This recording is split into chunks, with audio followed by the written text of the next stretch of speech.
Pensez-y, un comique avec un modeste succès.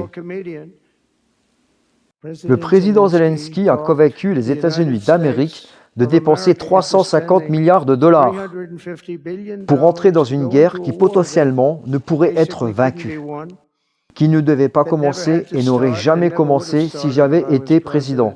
Nous ne résoudrons jamais cette guerre sans notre engagement. Voilà pourquoi l'Arabie Saoudite a fait un super travail en nous invitant cette semaine. Les États-Unis ont dépensé 200 milliards de plus que les Européens et l'argent des Européens est assuré. L'argent des Européens sans garantie, c'est une sorte de prêt. Ça, personne ne le sait, mais moi si. Et je me suis dit, pourquoi personne n'en parle? Et pourtant, nous avons dépensé largement plus. Il est temps d'encaisser. On avait un accord basé sur les terres rares et autre chose, mais eux, ils ont enfreint cet accord. Ils l'ont enfreint il y a 2 jours passés. Nous avions un accord parce que, je l'ai dit, on a dépensé 350 milliards de dollars. Et l'Europe récupérera son argent sous forme de prêt et nous non. Nous dépensons de l'argent sans compter. C'est l'administration Biden qui l'a fait pour vous. Mais ils n'ont plus affaire aux mêmes États-Unis depuis quelques mois. Parce que le corrompu de Joe Biden n'a jamais demandé de compensation, vu que cette guerre est plus importante pour les Européens que pour nous. Il y a un beau et grand océan qui nous sépare. On aide l'Europe, on cherche à aider l'Europe. Mais Zelensky a admis que la moitié de l'argent que nous lui avons donné a disparu. Ils ne savent pas où est l'argent. Il a dit, nous ne savons pas où est la moitié. Fantastique! Il refuse de faire des élections, il est très bas dans les sondages en Ukraine. Je veux dire, comment il peut être en avantage si chaque ville est détruite? Quelqu'un m'a dit, oh non, non, il est bon dans les sondages. Mais comment cela est possible? Chaque ville est démolie.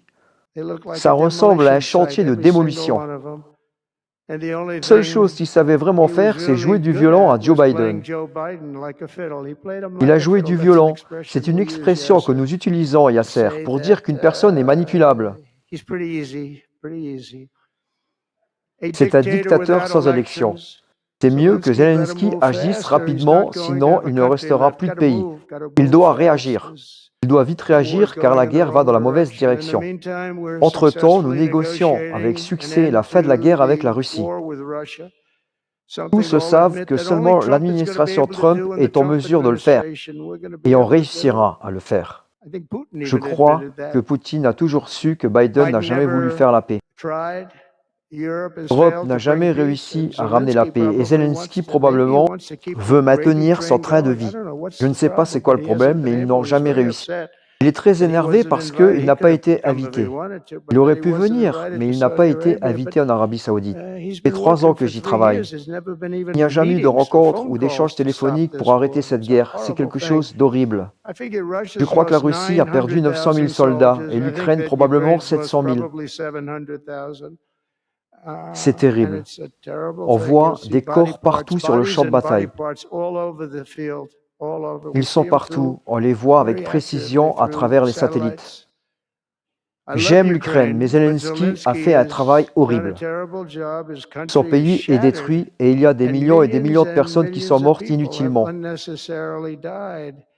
Nous ne pouvons pas mettre fin à une guerre si nous ne parlons pas aux belligérants. Nous devons parler. On ne se parle plus depuis 3 ans.